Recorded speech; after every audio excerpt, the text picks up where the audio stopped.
আমি নাকি মেহমানরে ভালো পাইতে পারি না। কি আর করার, ভালো না পাইতে পারলে তো কিছু করার নাই। তো যাই হোক, বিসমিল্লাহির রহমানির রহিম। আসসালামু আলাইকুম বন্ধুরা, সবাই কেমন আছেন? তো যে যেখান থেকে ভিডিওটা দেখছেন, আজকে ভিডিওটা কিন্তু সত্যি খুব ইন্টারেস্টিং হইতে যাইতেছে, তাই ভিডিওটা না টাইনে সম্পূর্ণ দেখবেন। তো বিষয় হয়েছে, মনে করেন আমি এমন একটা মানুষ যে মনে করেন মেহমানরে খুব পছন্দ করি। আমি, আমার মেয়ে, একদম আমার মতো হয়েছে আমার মেয়েও। ঠিক আছে, আমি নিজে না খেয়েও যে মেহমানরে খাওয়াইতে পারি, আমি সেই টাইপের মানুষ। নিজের গল্প নিজে করতেছি না আসলে।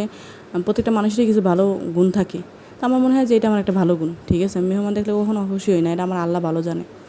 কিন্তু দুঃখজনক বিষয় কি জানেন, যখন আপনি এমন কিছু মেহমানরা আপ্যায়ন করবেন যাদের কাছে আপনি হয়তো যখন যান তারা আপনারা চেনেই না বলতে গেলে, ঠিক আছে, বা এমন মানে আপ্যায়ন আপনারা করে যে আপনি কোনোদিনও বলতে পারবেন না এত ভালো পায় আপনারা গেলে পরে। সেই মানুষগুলো আসতে পর আপনি মানে প্রাণপণ চেষ্টা করেন যে তাদের মানে ওইভাবে খুব আদর আস্তিক করার জন্য, খুব যত্ন করার জন্য। হ্যাঁ, কিন্তু এটা সবই আপনি করবেন আপনার জায়গা থেকে, আপনি আপনার সাধ্যের বাইরে যেও করবেন, ঠিক আছে। কিন্তু তারপর কী হবে জানেন, তারপর আপনি বদনামের ভাগীদার হবেন, বদনাম কিনবেন। আপনাকে নিয়ে তারা সমালোচনা জ্বর বইয়ে দিবে এক জায়গায় যাইয়া, ঠিক আছে। আর সবচেয়ে মজার বিষয় হচ্ছে তাদের মানে যাদের কাছে যে আপনার নামে সমালোচনা করতেছে তাদের নামেই তারা সমালোচনা করে গেছে, আবার যে তাদের কাছে আমার সমালোচনা করতেছে। আবার দেখা গেছে মনে করেন এর ভিতরে কিছু ক্রিমিনাল আছে যারা কি করে, যারা সারাদিন একজনের দোষ বলতে থাকে, আবার যাইয়া তার কাছে আবার আরেকজনের দোষ বলতে থাকে, মানে যার কাছে ওই দোষটা বলছে তার দোষ আবার তার কাছে বলে। এরা কি জানেন, এরা হচ্ছে দুই মুখা সাপ। দুই মুখা সাপগুলো করবে কি, মানে কেউ কেউ সহ্য করতে পারবে না, কিন্তু মাঝখান দিয়ে তারাই মিলে থাকবে, মাঝখানে যে মানুষটা থাকবে তারা খারাপ বানাই দিবে, ঠিক আছে। তারা দিয়ে তারা গেমসটা খেলে, বুঝছেন। তারা করবে কি, ওই মানুষটা লাস্টে খারাপ বানাই দিবে, কিন্তু তাদের কাছে যে তারা কত বিষ ঢেলে দিচ্ছে, আর সে মাঝখান দিয়ে হয়তো একটা কথা বলছে, ওই একটা কথাই খারাপ হয়ে গেছে, ওই একটার দশটা তারা বানাইয়া যেভাবে পারে ওইভাবে করে সব কিছু তার দোষ, সব সে বলছে, সব সে করছে। আসলে আমি এই কথাগুলো বলার একটাই কারণ, আমার এই ভিডিওটা যদি আমার কোনো রিলেটিভ দেখে থাকেন, কোনো আত্মীয় স্বজন বা কোনো ভাই বোন যেই হোক না কেন, আমার ফ্যামিলির মেম্বার্স, তো দয়া করে আপনারা ভিডিওটা দেখেন না, কারণ আপনাদের জন্য এই ভিডিওটা না, ঠিক আছে। আপনারা আমার ভিডিও, আমার পেজ, আমার ইউটিউব চ্যানেল, আপনারা সব কিছু থেকে দূরে থাকেন। আমি তো এমনিতেই আপনাদের থেকে অনেক দূরে চলে আসছি অলরেডি, ঠিক আছে, তাতেও আপনারা হ্যাপি না, ঠিক আছে। তারপর আপনারা আমার পিছনে সবসময় লাগিয়েই আছেন। আসলে সবচেয়ে বড় দুঃখ কি জানেন, শত্রু কখনো বাইরের মানুষ হয় না, শত্রু হয় নিজের পরিবারের লোকজনগুলা, নিজের খুব কাছের মানুষগুলা, নিজের আত্মীয় স্বজনগুলা। এই জানোয়ারগুলো সবসময় শত্রু হয়, বুঝছেন। এরা মানুষের এমনভাবে ক্ষতি করবে যে আপনি চিন্তাও করতে পারবেন না। এদের জন্য মনে করেন আমার জীবনের সংসার আমার শেষ হয়ে গেছে, আমার জীবনের সংসার পর্যন্ত এরা শেষ করে দিয়েছে, ধ্বংস করে দিচ্ছে। সংসার পর্যন্ত আমাকে করতে দেয় না এরা ঠিক মতো, ঠিক আছে। এদের জন্য আমি এদের থেকে অনেক দূরে চলে আসছি। না আমি এদের 10 দিন যে জ্বালাই, না আমি এদের যে 10 দিন যে উইডা বই, মানুষ যেরকম লাচ্ছা পরে বেড়ায় সারা বছর যাই বইয়ে থাকে, ঠিক আছে, নির্লজ্জের মতো, ভালো পাক খারাপ পাক তাও যাইয়া গেলে পরে আর নামতে মন চায় না, ওরকম আমরা বেড়াই না। এক জায়গায় গেলে 1 দিন 2 দিন, ঠিক আছে, এরকমই থাকার চেষ্টা করি। আর মাঝে মাঝে ভালো না লাগে যাইয়াও চলে আসি অনেক সময়।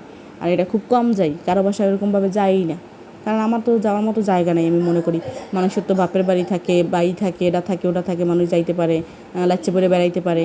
আর মনে করেন আমাকে তো কিছু নাই, আমাকে তো বাড়ি নেই, বাপ নাই, শ্বশুর বাড়ি নেই, বাপের বাড়ি নেই, কিচ্ছু নাই, সব থাইকেও নাই, ঠিক আছে। আমরা হচ্ছে এই পাবলিক, তো আমরা কই যাবো কন। আমরা তো মানুষের বাসায় যাই ঠেহাই উঠি, আর মানুষের মনে করেন এমন আস্তিক পাই যা মনে করেন বলার মতো না, ঠিক আছে, এত আস্তিক করে হেরা। কিন্তু দুঃখজনক বিষয় হয়েছে আমরা হচ্ছে গরিব মানুষ ভাই, আমাকে বাসায় আইলে তো আমরা আপ্যায়ন করতেই পারবো না, আমরা মানুষটা ভালো পাইতে পারি না কোনো দিনও।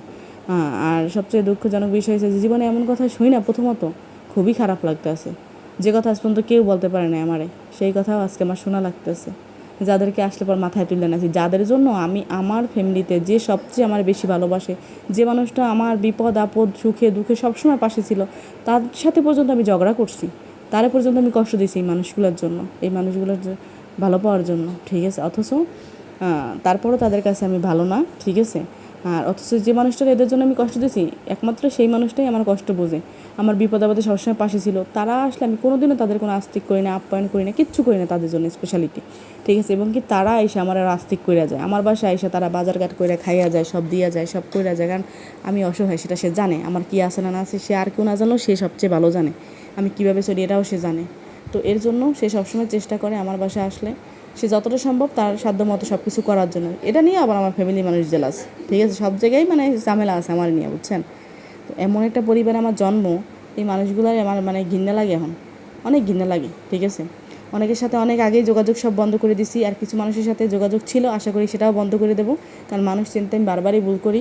কিছু শত্রুপক্ষের সাথে সবসময় কথা বলি, যারা মনে করেন আমার সাথে দুনিয়ার দোষ বললে যায়, দুনিয়ার দোষ সবসময় বলতে থাকে, দুনিয়ার ভালোবাসা পায়, তারপর মানে সে ভালো না, সহ্য করতে পারে না, অমুক সমুক নান্দি বাস নানান কথা বলে। অথচ আমি মাঝখান দিয়ে একটা কথা বলে ওইটা সে তাই আবার বইলা দেয় তাদের কাছে, আবার তারাই ভালো থাকে। ঠিক আছে, খাওয়ার সময় তারা, ভালো পাওয়ার সময় তারা, সব কিছুর সময় তারা, শুধু দোষ বলার সময় আমাদের পায় তখন। ঠিক আছে, মাঝখান দিয়ে আমরা একটা কথা বলবো ওইটাই সব। আর তারা যে হাজারটা বললো তাতে কিছু আসে যায় না। তো এই ফ্যামিলিতে আসলে বসবাস করা খুবই দুঃখজনক, খুবই কষ্টকর। আমার অনেক আগেই আমার ফ্যামিলির মানুষগুলোর উপর দিয়ে মন উঠে গেছে। ঠিক আছে, আর এমন এমন কিছু কাহিনী বা এমন এমন কিছু কথা শুনি মাঝে মাঝে কানে আসে, শোনার পর মন চায় না যে তাদের পরিচয়ও দিই, কিন্তু কিছু করার নাই। কারণ মানুষের খারাপ সময় গেলে তখন অনেক কিছু হজম করে নিতে হয়, মানুষ অনেক কথা বলবে, এগুলো শুনতে হয়, সব কিছু শুনেও মনে করেন চুপ থাকতে হয়। তো আমিও এটাই করতেছি। আর আপনারা আমার জন্য দোয়া করবেন যে এখন হয়তো অনেকটা ঠেকায় পড়া, অনেক দিন পর হইলেও একজনের বাসায় যাই একদিন 2 দিন থাকি। ঠিক আছে, কারণ আমাদের হয়তো বা থাকার মতো স্থানটা নাই বিদায়, কিছু করার নাই। কারণ আমি যদি আবার অন্য হয়তো আমার বাইরের মানুষ আত্মীয় স্বজন আছে তাদের কাছে যদি থাকতে যাইতে, এটা নিয়ে আবার কথা হইবে, কোথায় যাই থাকছে, এমনিতেই আমি তো ভালো না, অনেক খারাপ মানুষ, আমি অনেক খারাপ কাজ করি, অনেক কথা শুনি রিলেটিভের কাজ দিয়া। তো এর জন্য মনে করেন ওইখানেও যাই না থাকতে, তাদের বাসায় থাকি, লাঠি জামটা যা খাই না কেন, যাই করুক না কেন তারপরও। কিন্তু এইটা জানি না থাকা লাগে, আপনারা আমার জন্য একটু দোয়া করুন বন্ধুরা, যে আমি জানি আল্লাহ আমার এতটুকু তৌফিক দেয় যেন নিজের একটা জায়গা তৈরি করতে পারি, নিজের একটা জায়গায় যে থাকার মতো স্থান তৈরি করতে পারি। এতটুকুই আল্লাহর কাছে চাই, কাউরে যাতে একটু সময়ের জন্যও জ্বালাইতে না যাওয়া লাগে। ঠিক আছে, কারণ এইসব মানুষগুলো সবসময় ভালো থাকুক, এদের থেকে যাতে দূরে থাকতে পারি এখন থেকে, এটাই দোয়া করি। কারণ এদের মতো ভালো আমরা হইতে পারি না, তো এর জন্য সমস্যা। আমরা তো ওইরকম পারি না, এরা যেটা পারে, এর জন্যই আমাদের সাথে তাদের সাথে মেলে না। ঠিক আছে, কখনো নিজের স্বার্থ চিন্তা করি না, তো এর জন্য আমরা ভালো না। মানুষে এত ভালো পাওয়ার পরেও যদি কোনো মানুষ যদি সমালোচনা করতে পারে, আসলে তাদের থেকে আর ভালো কী আশা করবো। তো তারা ভালো থাকুক তাদের মতো করে। এই কথায় আছে না যে কিছু মানুষ যে পাতে খাইবে এই পাতে আঁকবে, এই পাতে মরবে, আবার এই পাতেই গালি দেবে। তো এরা হয়েছে ওই টাইপের মানুষ, এদের থেকে দূরে থাকাই ভালো। সবাই আমার জন্য দোয়া করবেন, আর দোয়া করেন। আমি আমার ফ্যামিলি মেম্বার্সকে অনেক আগেই আমার ফেসবুক থেকে আনফ্রেন্ড করে দিয়েছি। আমি চাই, যেহেতু এটা থেকে আমি করতে পারতেছি না, আমার